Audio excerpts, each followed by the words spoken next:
Welcome to That's Good Sports. My name is Brandon. If Josh Allen doesn't win MVP, it's because Patrick Mahomes threw too many cool incompletions or Tom Brady set the touchdown record for checkdowns perna. Today is the big AFC East Power Rankings episode.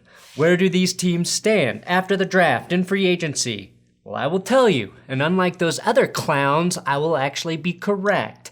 It's why they call me Nostra Perna. That's right, Nostra Perna. I am the only man who has literally predicted 8 of the last 9 Super Bowl matchups correctly before the season started.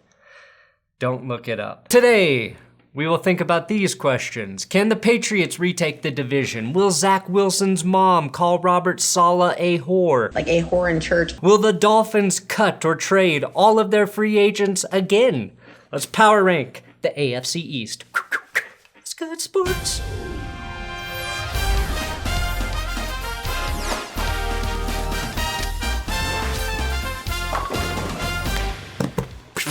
Hey. Do not subscribe to this YouTube channel. It is stupid. It is stupid and today's episode is sponsored by manscaped.com/goodsports. And I think Manscaped needs to reclassify itself as an all-natural male enhancement product because with its plethora of tools, nothing is enhancing your groin like Manscaped, especially with the new Lawnmower 4.0. Yes, the skin-safe technology is more techy and more safety.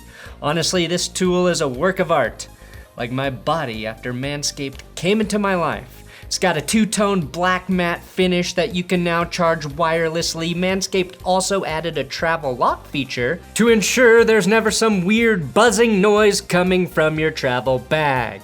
The Lawnmower 4.0 comes with 4 trimmer guard options for varying hair length. I go short in the summer and a tight shag in the winter to stay warm. Each time Manscaped upgrades a product, it's to increase functionality and make for a better grooming experience. So make sure you have the right tools for your family jewels by ordering at manscaped.com/goodsports. That link below will save you 20% off plus free international shipping. It's a whole new balls game. Number 4 in the power rankings, it's the Jets, who finished 2-14 last season and lost the tank to the Jags, but also won the sexiest, shiniest, bald head in new head coach Robert Saleh. Now the Jets, of course, took the second QB in the draft, just like the Dolphins last year, and just like last year, the second best QB may have actually been drafted third. I'd like for the Jets to do better. I want the Jets to have nice things. But I don't think Zach Wilson stands a chance there. I know you're excited about him, Jets fans, but as an outsider looking in, I'm nervous. The best pick for the Jets was their second-round wide receiver Elijah Moore out of Ole Miss. He's gonna stretch the field for Zach Wilson and add some speed to an offense that lacked playmaking ability last season. But I'd be remiss if I didn't mention the fact that they doubled down on Michael Carter, taking the running back out of UNC as well as the cornerback out of Duke. You'd think Michael Caine was the GM the way the Jets get Carter. The biggest reach or worst pick might be Zach Wilson. He was too big of a question mark to go where he did in this draft. Obviously, he's a great athlete with a really flexible arm, but there's a lot he hasn't proven. He has yet to prove he can play at a high level for more than a year. He also hasn't proved he can do it against a tough schedule. I mean, his toughest game was against Coastal Carolina last year, and his team lost. Now you have 2 games against Bill Belichick, Brian Flores, and Sean McDermott. The only 3 head coaches who also actually play. Now in free agency, the Jets bolstered their passing game, adding wide receiver Corey Davis from Tennessee. Like Zach Wilson, only one really great year, his in the NFL, obviously. Keelan Cole from Jacksonville, and a good receiving back with Tevin Coleman, who should be an upgrade from Frank Gore in the veteran department. On defense, they picked up one of the best free agents, period, in Carl Lawson, who I was surprised the Bengals let go. No, I wasn't. The Bengals always perplex me. My final thought on the Jets is I think it's a stretch to assume they're going to go from the worst team in the league to a contender in just a season, even if Robert Saleh and Zach Wilson are the real deal. And yes, I know the Jaguars exist, but they clearly were not trying. Had they not sabotaged Gardner Minshew, that team could have reached unfathomable peaks in 2020. The Jets were so bad they didn't even know how to lose correctly, and it cost them Trevor Lawrence, who I think is actually built to succeed in New York City.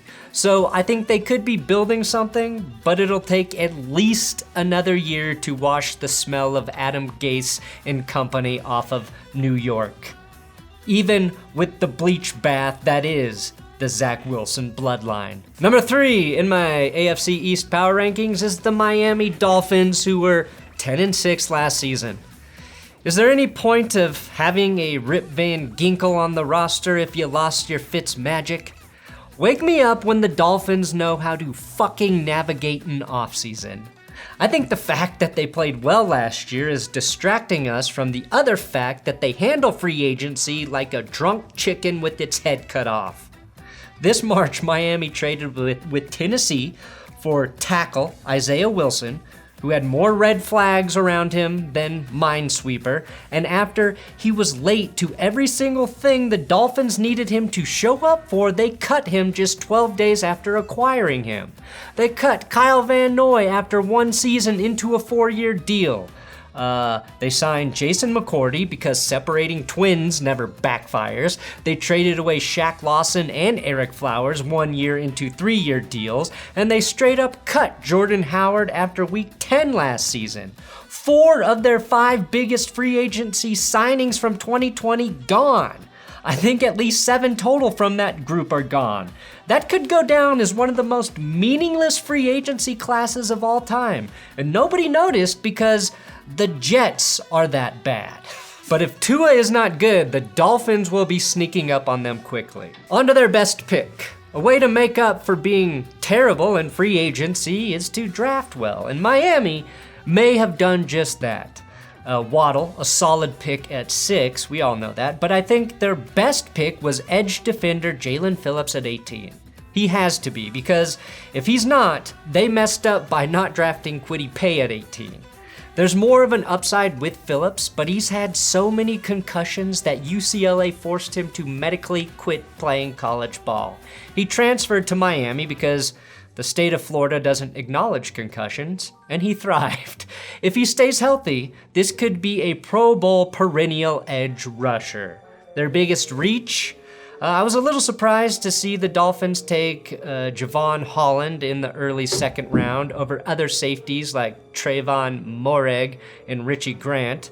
I would have liked to see them take a difference-making running back with that pick, but the Broncos swooped in from the heavens and took Javonte Williams, who the Dolphins reportedly had interest in. It's possible they began riding Javonte in pin when the Broncos took him. Then they had no way to erase it, so they went with Javon Holland. That could explain it. Now, even though they cut and traded all of last year's free agency additions, they did get faster and more vertical by adding Will Fuller, and you pair him with Jaylen Waddle, and they got a ton of speed at receiver now. They also went out and got one of the most rock-solid backup quarterbacks in Jacoby Brissett, plus center Matt Skura. That's a great signing to replace Ted Karras, who left for New England. Overall, they did a nice job addressing their needs and added some depth to a team that went from a laughingstock to a playoff contender in less than a year. And if this works out, I think we will look at the Dolphins cutting all of their free agents or trading them as a team who recognizes players that aren't working. But either way, it's unconventional. My final thoughts for the Miami Dolphins. Their season comes down to whether or not Tua Tagovailoa is able to improve, and how quickly he can do it. At some point, Tua needs to have the confidence to challenge the defense instead of playing only safe football. Brian Flores was not afraid to yank Tua in favor of Fitzmagic, and it typically ended up being the right move, including the Braille Mary. I wonder if he'll be as quick to pull the trigger and move to Jacoby Brissett if he thinks it'll help them win games. And coming in at number 2, unfortunately, is the New England Patriots, who were 7-9 last season. 7-9, how does it taste, New England? How does it taste? Something like 47 straight years atop the AFC East, and suddenly you're barely able to fend off the Jets? This was a team that was anemic in the passing game, something they've been able to do well since the early 90s. Seriously, they've had good QB play going back to Drew Bledsoe, and in 2020, Cam Newton looked like his old Florida teammate, Tim Tebow, throwing the ball. Now, their best draft pick? The Patriots ended up with Christian Barmore, the best defensive tackle in the draft, and they got him in the middle of the second round. Great value.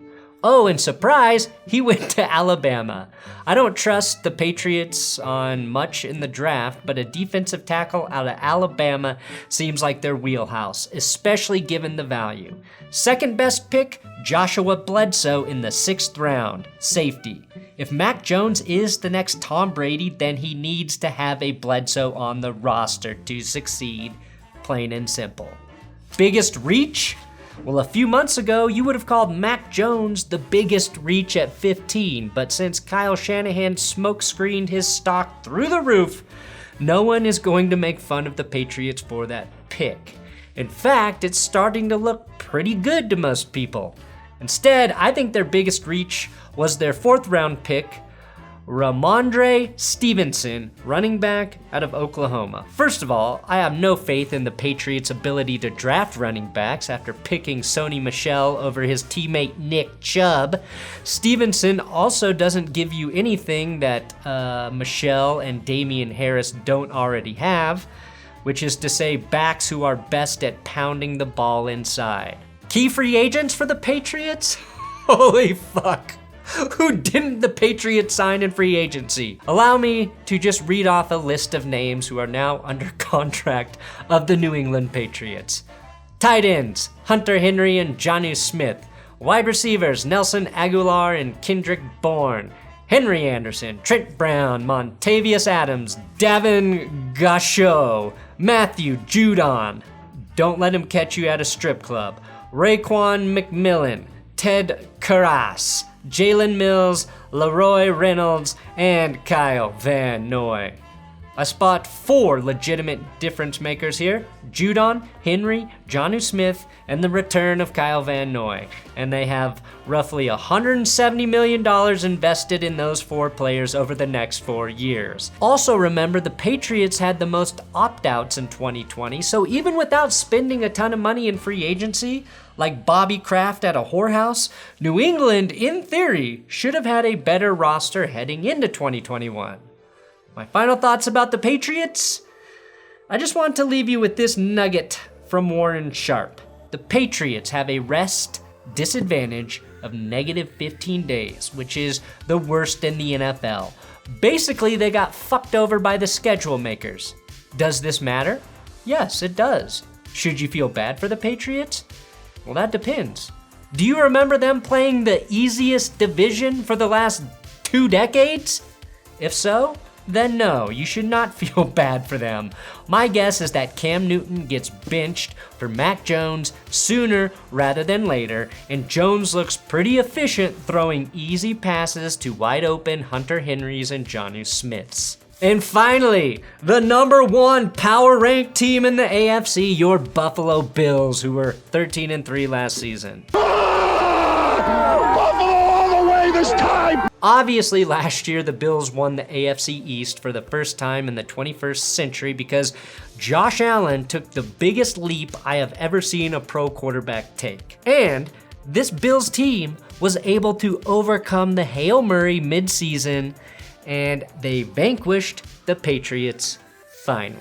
The only problem was they ran into the Chiefs in the AFC Championship game, and despite taking an early lead, they weren't built to pressure the Chiefs like the Bucs were able to do. And if you recall, Eric Fisher tore his Achilles against the Bills, so Buffalo actually helped Tom Brady get his 7th ring. But that lack of pressure to opposing QBs is why I really liked the Buffalo Bills' first couple picks. The Bills bolstered their pass rush with their first 2 picks. Gregory Rousseau out of Miami and Carlos Basham out of Wake Forest. And yes, Gregory Rousseau and Jaylen Phillips both wore 15 at Miami and both were edge rushers, which is really fucking confusing considering they were both taken in the same draft.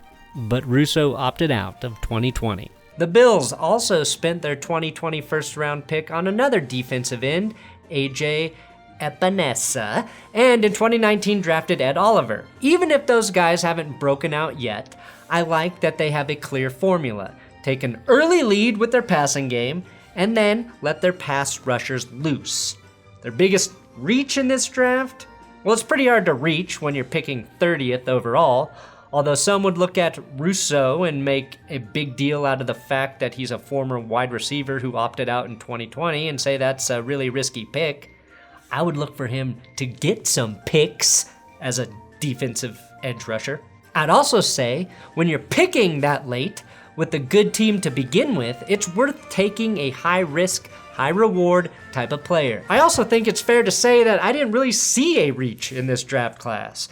They added depth to the offensive line, both at tackle and guard, and drafted cornerback Rashad Wild Goose, one of the greatest names in the draft.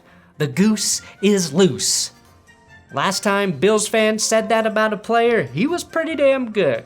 The Bills added Emmanuel Sanders in free agency. Sanders joins my favorite anti-vaxxer in Cole Beasley, Stephon Diggs, and a really underrated second-year player in Gabe Davis, who caught 35 passes last year, 7 of which were touchdowns. I also think Matt Breida is a great running back that Brian Flores didn't know how to use. My final thought for the Bills.